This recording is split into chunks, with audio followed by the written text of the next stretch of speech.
Yes. Welcome everyone. Long time. Good to be back.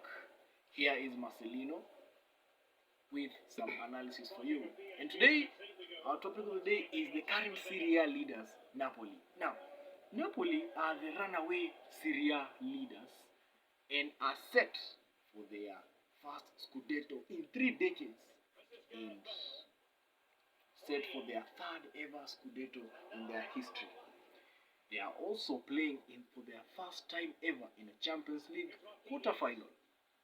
So the question is now, how did Napoli become so good? Well, for the past 3 seasons, Napoli has finished 7th, 5th, and 3rd, showing how much Napoli have been off the mark. And credit to them for their performances, even though by that time the Milan teams were struggling, Juventus were just so dominant in the Italian Serie A. But as it stands, Napoli are 19 points clear at the top of Serie A and they are destined for their first Scudetto. So, how did Napoli become so good? Well, you gotta give credit to the incredible business that has taken place at Napoli this season. You also have to give credit to the scouts because they've managed to get a wonder kid from Georgia who is tearing up Syria apart and also tearing up in Europe as well. Kvicha Varashkelia, or as the Napoli fans call him, Varadona. Indeed, he has some amazing stats this season and is leading the Serie A in terms of assists.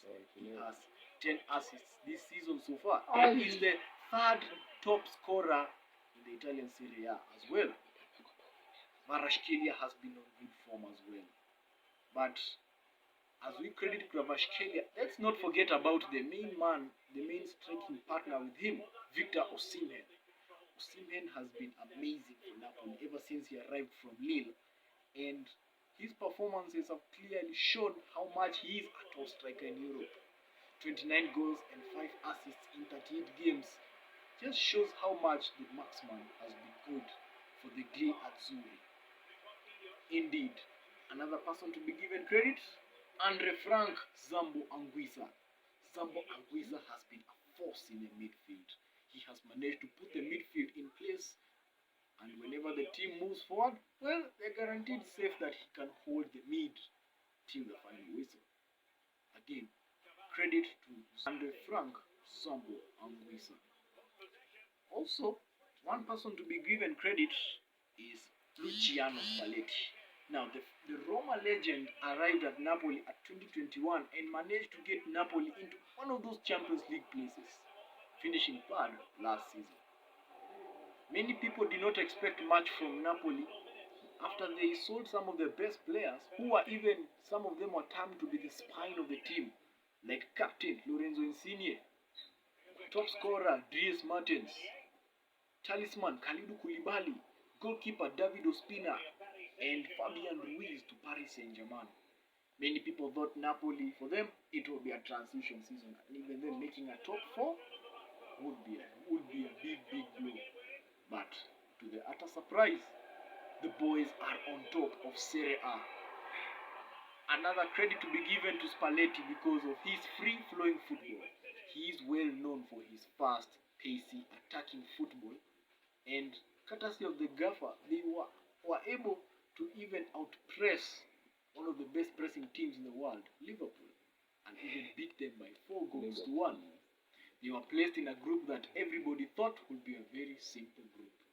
But Napoli managed to outbeat the press of Liverpool and beat them 4-1, beat Ajax 6-1, and even managed to top the group. Wow, incredible job. They are even managed to beat the Europa League winners Eintracht Frankfurt by a 5-0 aggregate, winning both games by 2-0 and 3-0 scorelines respectively. And with Napoli comfortably on top of Serie A, it gives them more freedom to play in the Champions League. Now that they also have Milan in the quarterfinals of the Champions League, who they beat earlier this season by 2 goals to 1 at San Siro. Indeed, Napoli also managed to hit a 50-point mark by the first half of the season, The last team to do that was the mighty Juventus in 2013-14 and Inter Milan in 2006-07. There are even talks that Napoli might even play in their first ever UEFA Champions League final. Another reason to credit Spalletti is the fact that he has been able to improve Napoli in terms of set pieces. These days, Napoli can at least score from a corner, come from set pieces from at least 16 corners. Wow, credit to the gaffer. Spalletti is also known for his aggressiveness in terms of addressing the team, and his aggressiveness is paying off. Indeed. Incredible from the Gli Azzurri.